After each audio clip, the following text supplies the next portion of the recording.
je ne sais pas si à 15 ans, on aurait parié sur une journée comme ça. Voilà. C'est-à-dire que ce livre-là, ce manuel, est le fruit et témoigne finalement d'une trajectoire intellectuelle de tout un groupe de personnes depuis à peu près une quinzaine d'années.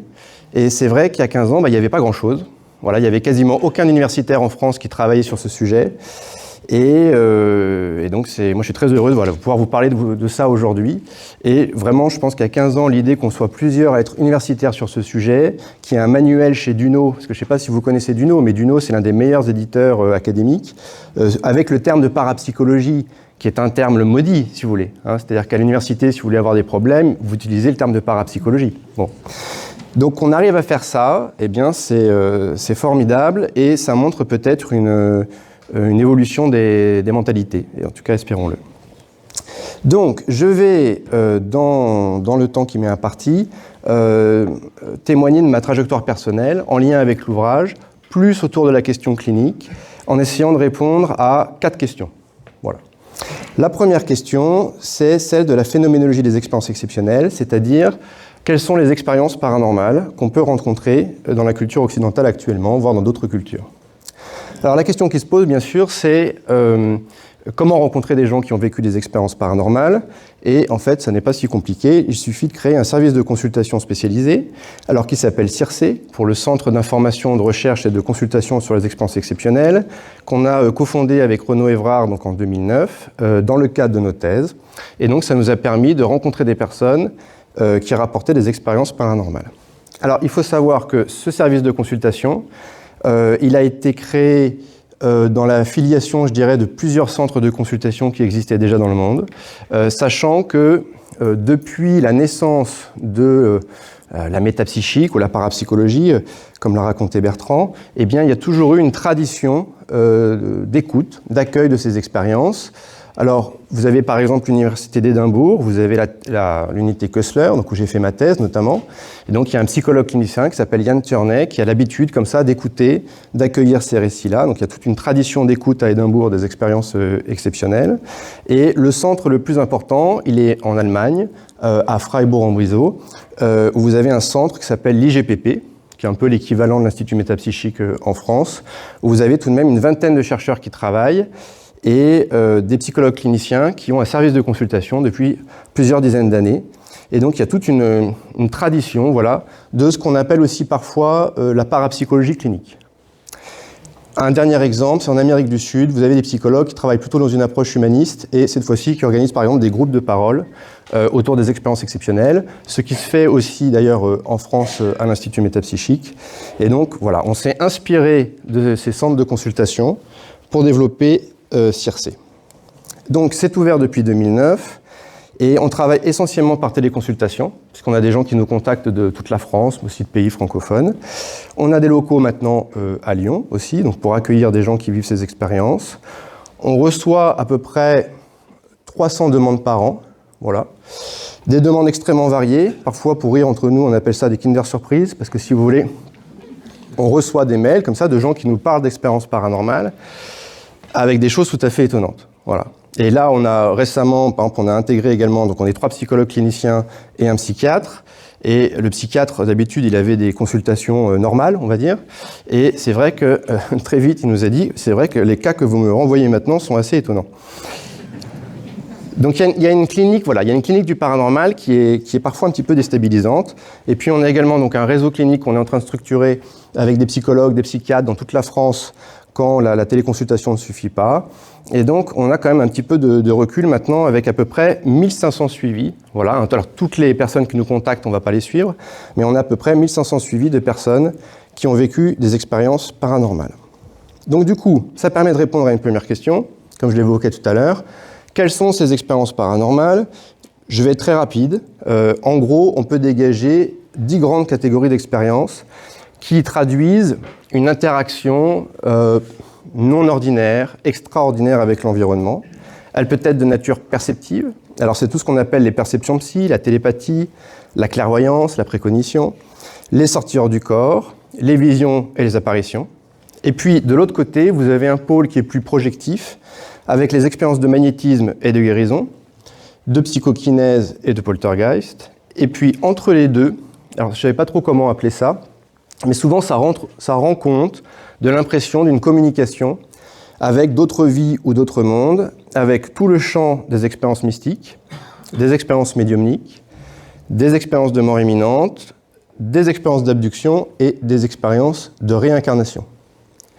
Donc voilà, de manière très rapide, voilà, dans le champ anthropologique culturel occidental, les 10 grandes catégories d'expériences exceptionnelles, et je vous ai mis à chaque fois des statistiques qui rendent compte de sa fréquence dans la population générale. Et donc, ce dont on se rend compte, c'est que ces expériences exceptionnelles ne sont pas si rares que ça, et qu'en réalité, les études montrent qu'entre une personne sur 2 et une personne sur 3 va vivre sur l'ensemble de sa vie au moins l'une de ces expériences. Donc c'est pas si exceptionnel en fait. Et si on faisait un sondage parmi vous, très probablement, là en plus vous êtes un public qui est présélectionné, mais un certain nombre d'entre vous a très probablement vécu au moins l'une de ces expériences. Donc elles sont exceptionnelles souvent par l'impact qu'elles ont dans la vie des gens, par l'intensité psychique considérable qu'elles peuvent avoir. Deuxième question, pourquoi les gens vivent des expériences paranormales ? Et alors là, j'ai développé un modèle que j'ai appelé le modèle de la solution paranormale, que je vais essayer de décrire brièvement. Donc, les choses commencent habituellement à la 4e étape. Une personne nous contacte et a vécu une expérience paranormale, une expérience de mort imminente, un cas de poltergeist, une expérience d'abduction. Expérience qui est articulée d'une manière complexe avec la question des croyances au paranormal. S'il fallait aller un peu vite, faudrait retenir que les gens croient au paranormal parce qu'ils l'ont vécu. Ça va plutôt dans ce sens-là. Et puis alors quand on interroge les gens sur cette expérience, notamment avec une oreille de clinicien, eh bien on se rend compte dans un certain nombre de cas, de manière plus ou moins explicite, qu'avant l'expérience paranormale, eh bien il y a eu ce qu'on appelle un événement de vie négatif. Donc une maladie, un divorce, un déménagement, une perte d'emploi, enfin un événement qui est mal vécu par la personne, qui fait traumatisme dans la vie de la personne, et on a l'impression donc que l'expérience exceptionnelle est une solution. C'est pour ça que ça s'appelle le modèle de la solution paranormale. C'est-à-dire que pour certaines personnes qui sont déséquilibrées dans leur vie, elles vont chercher à retrouver un équilibre, une homéostasie, par l'intermédiaire de l'expérience paranormale, et de manière automatique et inconsciente. Et ce qui est assez surprenant, c'est que souvent d'ailleurs les gens ne font pas le lien entre l'événement de vie négatif et l'expérience exceptionnelle. Alors la question qui suit, c'est pourquoi certaines personnes développent une solution paranormale plutôt qu'une solution par les addictions ou différentes formes d'expression psychopathologique, sachant que cette expression paranormale n'est pas psychopathologique, mais qu'elle a des points de ramification, des points de contact, on va dire, avec la psychopathologie. Donc pourquoi cette solution-là ? Eh bien, un certain nombre d'études montrent qu'il y a une sorte de structure de personnalité qui va favoriser l'émergence d'une expérience paranormale.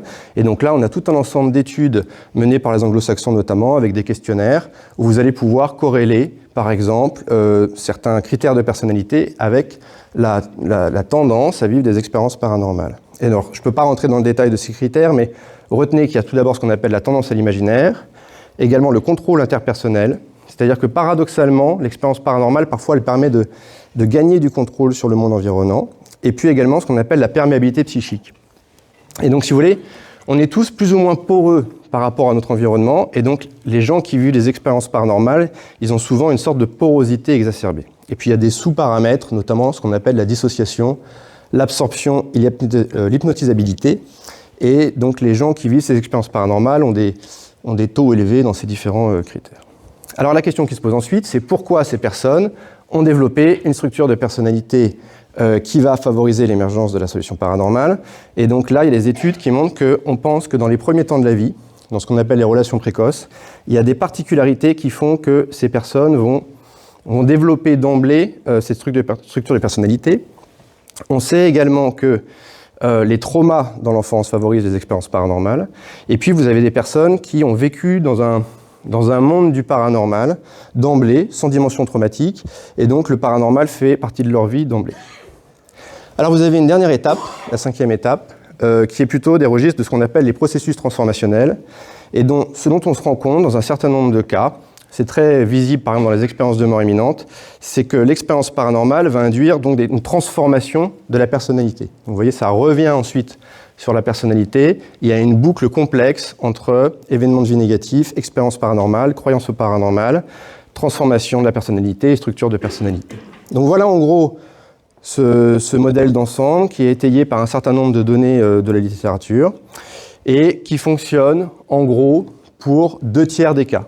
Voilà, donc ce n'est pas systématique. Et tous les gens qui vivent des expériences paranormales n'ont pas été traumatisés. Hein, c'est pas ça qu'il faut retenir de ce que je dis là. Et il n'y a pas forcément un événement de vie négatif. Mais disons que pour un certain nombre de cas, il y a ce pattern qui émerge.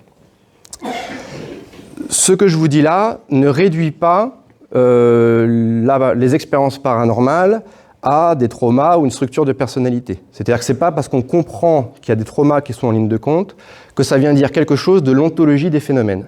Hein, c'est très important ça. C'est-à-dire que ça nous donne, par exemple, si une personne décrit des phénomènes télépathique, le fait qu'on décrive ce tableau d'ensemble ne réduit pas les phénomènes télépathiques à, par exemple, le fait d'avoir vécu des traumatismes.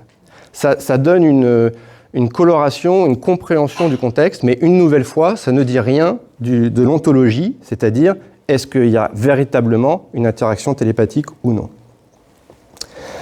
Troisième question, quand vous êtes psy, eh bien, vous voulez aider les gens potentiellement qui ont ces expériences, et donc ça pose la question de est-ce qu'on peut développer une psychothérapie spécifique?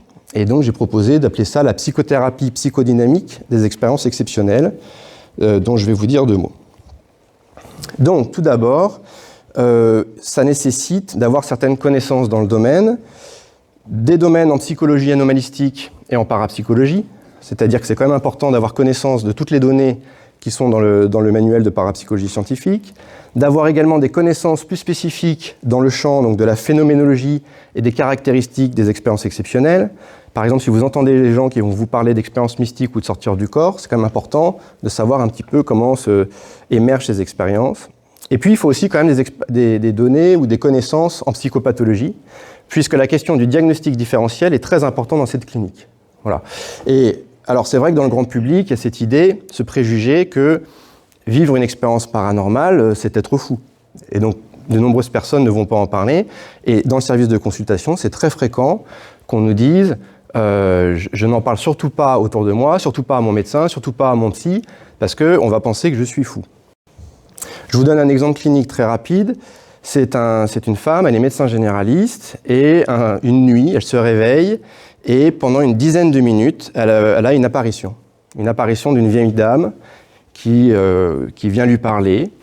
Elle réveille son mari, qui est médecin aussi, et elle lui dit « Mais est-ce que tu vois la vieille dame qui est dans la chambre en train de me parler ?» Donc son mari ne voit rien, et donc elle est inquiète. Voilà, elle est inquiète. Et quelques jours plus tard, sa grand-mère décède. Voilà. Et donc quand elle nous contacte, elle est très perplexe, parce qu'elle explique très bien comment, dans sa formation de médecin, on lui a expliqué qu'une sorte de vision comme ça pendant 10 minutes, ça peut être un prodrome de psychose et de schizophrénie. Et donc elle est en train de se demander, elle se dit, mais est-ce que je ne suis pas en train de devenir folle ? Et puis l'hypothèse alternative qui est là, c'est que sa grand-mère est venue lui dire un dernier au revoir. Mais là, elle dit, mais comment est-ce possible ? Parce que c'est impossible. Donc elle ne sait pas quoi faire de tout ça. Donc vous voyez là, dans un cas comme ça, la question de la psychopathologie, du diagnostic différentiel, les gens se la posent et nous, on se la pose aussi. Alors après, il y a un positionnement un peu particulier dans ce domaine. Tout d'abord, une notion qui est très importante, qui est inspirée de Georges Devreux et de ce qu'on appelle l'ethnopsychanalyse, c'est la position d'indécidabilité.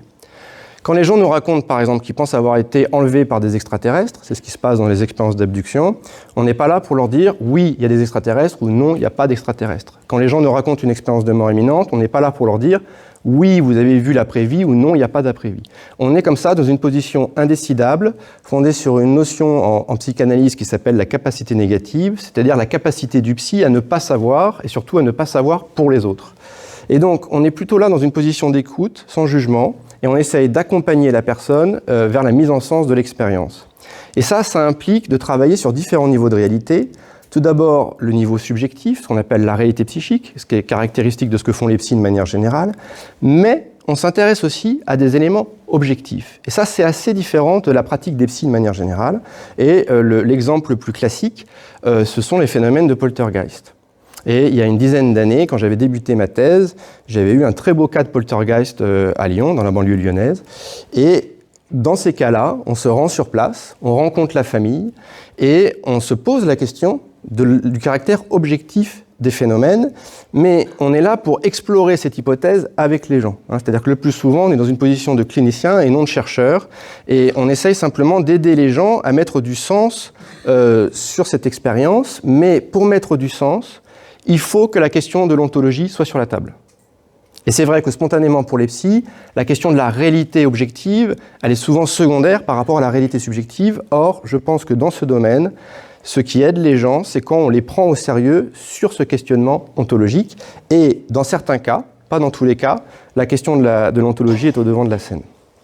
Et puis le troisième élément, c'est la dynamique transférentielle, et plus généralement ce qu'on appelle le transfert dans les psychothérapies, c'est-à-dire comment les patients projettent quelque chose de leur vie psychique sur le psy. Et c'est une clinique qui est très intense du point de vue transférentiel. C'est une clinique de l'extrême, car quand vous passez votre journée à entendre des gens qui vous disent qu'ils ont été enlevés par des extraterrestres, qu'il y a des objets qui bougent chez eux, ou qu'ils ont vu une lumière, un tunnel et l'après-vie, si vous voulez, ça, comme ça, quand je le raconte rapidement, ça n'a pas beaucoup d'impact, mais c'est vraiment très fort et ça produit des mouvements, soit de fascination. D'ailleurs, vous avez un certain nombre de chercheurs ou de psy du domaine qui basculent d'une position, je dirais, de chercheur ou de clinicien à une position de militante, idéologique, à l'inverse des mécanismes de rejet, notamment par l'ironie. C'est vrai que ça nous arrive d'avoir des choses qui sont tellement incroyables qu'on peut manifester comme ça une sorte de déni, de dénégation, de, je ne sais pas comment dire, de protection, tellement ça vient parfois nous questionner. Et puis, plus généralement, il faut composer avec ce que Freud appelait l'inquiétante étrangeté. C'est-à-dire qu'on est dans un domaine un peu étrange, un peu bizarre. C'est parfois profondément inquiétant. Et si je reprends le cas de Poltergeist dont je vous parlais tout à l'heure, quand je suis arrivé sur place, la personne décrivait donc les phénomènes, expliquait que les coups se passaient à l'étage, voilà. Et à ce moment-là, que s'est-il passé, bien sûr? J'ai entendu des coups à l'étage, voilà. Et bien là, je ne faisais pas le malin, c'était mon premier cas de poltergeist, et j'étais censé être le spécialiste du domaine, mais j'ai compris le médium qui était passé avant moi, qui avait dit que plus jamais il reviendrait, et qui avait failli faire un arrêt cardiaque. Donc voilà, sur le papier, c'est à peu près gérable, on va dire, mais quand vous êtes en situation, en particulier quand on va dans un cas de poltergeist, c'est pas souvent, c'est 1 à 2 fois par an, eh bien il y a un vécu transférentiel qui est très intense, et avec lequel il faut savoir composer. Alors, une fois que vous avez ces connaissances de base et ce positionnement clinique suffisamment élaboré, on a 3 temps, je vais être très rapide. Le premier temps, c'est qu'on aide les gens à raconter l'expérience par une exploration phénoménologique très, très fine. Donc, on demande à la personne de nous raconter l'expérience au présent. Et donc, il y a des méthodes qui existent, qu'on appelle de microphénoménologie ou de microanalyse, pour être extrêmement précis dans l'accompagnement du récit de l'expérience. Et puis dans un deuxième temps, on va essayer d'inscrire subjectivement l'expérience. Souvent, le paranormal, vous savez, c'est comme au début d'X-Files, il y avait cette phrase « la vérité est ailleurs ». Eh bien, le paranormal, ça a tendance à désubjectiver la personne. Ça n'est pas moi, c'est du paranormal. Et donc souvent, ce qui est important dans le suivi thérapeutique, c'est de réinscrire subjectivement l'expérience, ce qui nécessite par le fait de contenir les affects de la personne, c'est-à-dire qu'il y a des gens qui sont complètement débordés. Voilà. Et donc on a aussi par exemple maintenant des groupes de personnes qui parlent autour des expériences exceptionnelles, et c'est vrai qu'on voit parfois arriver dans le groupe des personnes, on sent qu'elles sont débordées vraiment par ce qu'elles ont vécu, elles sont débordées par un choc avec un impossible, ce que le psychiatre John Mack appelait le choc ontologique. Voilà. Donc soudainement vous voyez quelque chose d'impossible et ça vous place dans un état de dissonance cognitive extrêmement profond. On va également travailler sur la question de la dépathologisation, c'est-à-dire qu'il y a des gens vraiment tout de suite, ils ont peur, comme je vous le disais, d'être catégorisés dans telle ou telle pathologie, et souvent ça les aide de leur dire « rassurez-vous, d'autres personnes ont vécu la même chose, ça ne signifie pas que vous êtes en train de faire un épisode psychotique ». C'est exactement ce que j'ai fait, par exemple, avec la médecin généraliste dont je parlais tout à l'heure, et ça l'a beaucoup soulagé d'une certaine manière. Ensuite, une certaine distanciation, parce qu'il y a des effets très narcissiques aussi de ces expériences, ce qu'on appelle le syndrome du Messie. Donc il y a des gens comme ça qui se mettent à gonfler comme des crapauds narcissiquement, persuadés d'avoir vécu quelque chose d'absolument incroyable. Parfois c'est vrai, c'est incroyable, mais ça arrive à d'autres. Et si vous gonflez trop, vous ne pouvez pas vraiment prendre du recul pour donc tout un travail de mise en sens qui permet donc la troisième étape, c'est-à-dire l'intégration subjective. Alors là, on s'appuie plutôt sur des notions psychanalytiques, c'est-à-dire on travaille plutôt à partir de l'association libre, c'est-à-dire qu'est-ce qui vient aux gens, comme avec l'interprétation d'un rêve, voilà, racontez l'expérience, qu'est-ce qui vous vient. Et puis on va analyser le transfert et on va développer les capacités, comme on dit, réflexives et narratives de la personne, c'est-à-dire qu'on va l'aider à raconter une histoire de sa vie dans laquelle l'expérience exceptionnelle est intégrée. Voilà, c'est vraiment l'élément central, c'est comment on peut mettre du sens autour de ces expériences. Et quasiment systématiquement, une expérience paranormale, c'est une demande de mise en sens. Voilà. Et le paranormal, c'est pas un petit truc rigolo comme ça en marge de la vie. Au contraire, le paranormal vient présenter de manière marginale, périphérique, aux frontières, quelque chose de l'essence et du cœur des processus. C'est très important. Et si je fais un peu le lien avec ce que disait Bertrand, ce que fait la culture occidentale, c'est qu'elle place à distance ces vécus-là, qui en fait sont absolument fondamentaux pour comprendre l'expérience humaine. Et c'est d'ailleurs ce genre d'idée qui guide la rédaction du manuel. Et c'est pour ça qu'on travaille là-dessus, c'est qu'on pense qu'il y a des questions scientifiques, voire cliniques, absolument fondamentales autour de ces expériences exceptionnelles, qui sont reléguées comme ça vraiment aux marges de la culture occidentale. Alors, la dernière question, c'est peut-être la plus intéressante, c'est la question ontologique. C'est-à-dire, au fond, est-ce que parfois il y a véritablement des interactions entre un sujet et son environnement qui viennent transcender les lois usuelles de l'espace, du temps et de la causalité? C'est ce que véritablement la parapsychologie essaye d'étudier. C'est une question d'une très grande complexité et c'est souvent ce que je propose de distinguer le problème facile et le problème difficile du paranormal. Voilà. En philosophie, il y a comme ça le problème facile et le problème difficile de la conscience, proposé par Chalmers. Et le problème facile, c'est qu'est-ce que c'est toute la petite mécanique cérébrale qui est associée à la conscience. Ça, on commence à peu près à l'étudier, à la comprendre. Mais qu'est-ce que ça fait d'être conscient et pourquoi avons-nous le vécu d'être conscient? Ça, personne n'a véritablement de réponse. C'est ce qu'on appelle le problème difficile de la conscience. Eh bien, dans le champ du paranormal, le problème facile, c'est ce qu'on appelle les corrélats neurobiologiques des expériences exceptionnelles, c'est la phénoménologie des expériences exceptionnelles. Donc, par exemple, quand vous vivez une sortie hors du corps, on sait qu'il y a des corrélats neurobiologiques, il y a des zones du cerveau qui sont associées à la sortie hors du corps, qu'on connaît maintenant très bien. Mais le problème difficile qui résiste, c'est, par exemple, dans une sortie hors du corps, est-ce que la personne a réellement été capable de voir des informations à distance? Et donc, nous, on a un certain nombre de récits de personnes qui racontent comme ça avoir vu des choses à distance, et ça fait maintenant l'objet d'un certain nombre de travaux scientifiques. Alors, comment intégrer ce qu'on appelle donc ces interactions ou ces perceptions psy? Et donc, j'ai développé un modèle que j'ai appelé le modèle Orphée, et comme il ne me reste pas beaucoup de temps, j'ai encore 5 minutes, c'est bon, j'ai écrit un petit texte pour essayer de vous transmettre très brièvement les thèses essentielles de ce modèle épistémologique qui vise à rendre compte donc, du psy. Et en particulier donc, à répondre aux problèmes difficiles du paranormal et du psy. Alors ce modèle, il est inspiré d'un courant en épistémologie, enfin d'un modèle en épistémologie qu'on appelle le monisme décompositionnel à double aspect. Et donc il s'inspire de tout un ensemble de travaux qui sont très bien décrits dans le manuel, de travaux en métapsychique, en psychanalyse, mais aussi en physique, et plus généralement de ce qu'on appelle l'école allemande de parapsychologie.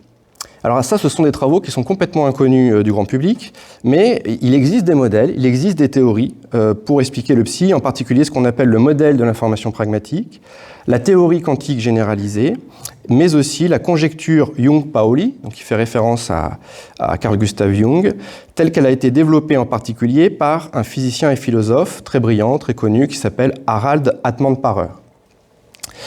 Alors, ce modèle repose tout d'abord sur la mise en évidence de ce que j'ai proposé d'appeler le paradoxe psy, selon lequel le psy tend à rendre caduc le cadre même de sa démonstration lors d'une expérience scientifique.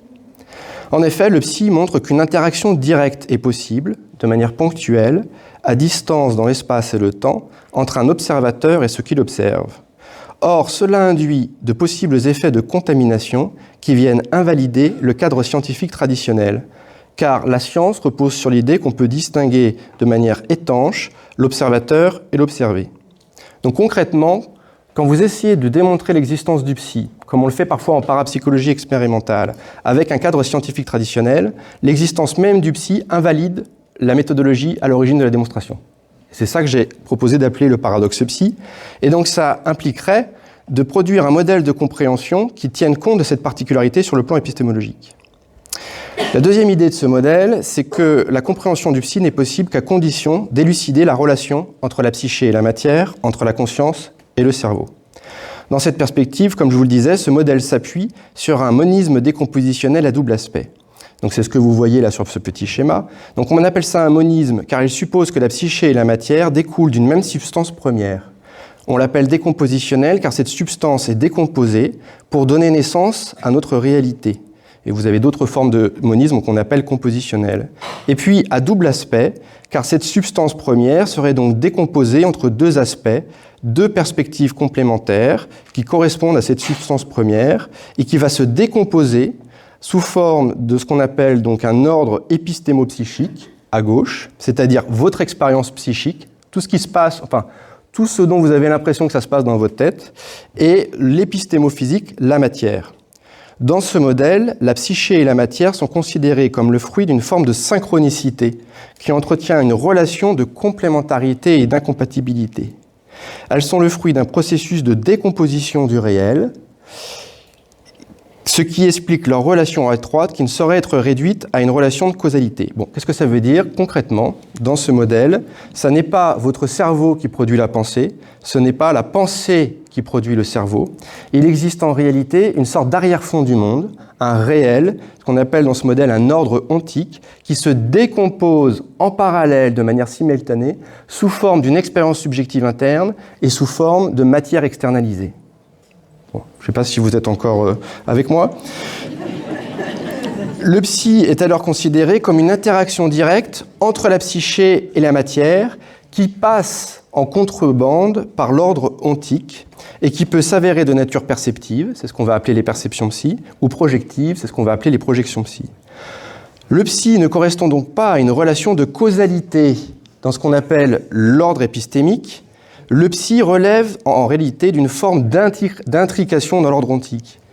Il conviendrait par conséquent de considérer le psy comme une forme de communion dans le réel entre le psyché, qui vont se traduire par des émergences énigmatiques dans l'ordre épistémologique. Le psy correspond donc à une interaction de nature différente de ce que les sciences ont l'habitude d'étudier, ce qui explique sa difficile, voire son impossible intégration dans la représentation occidentale du monde.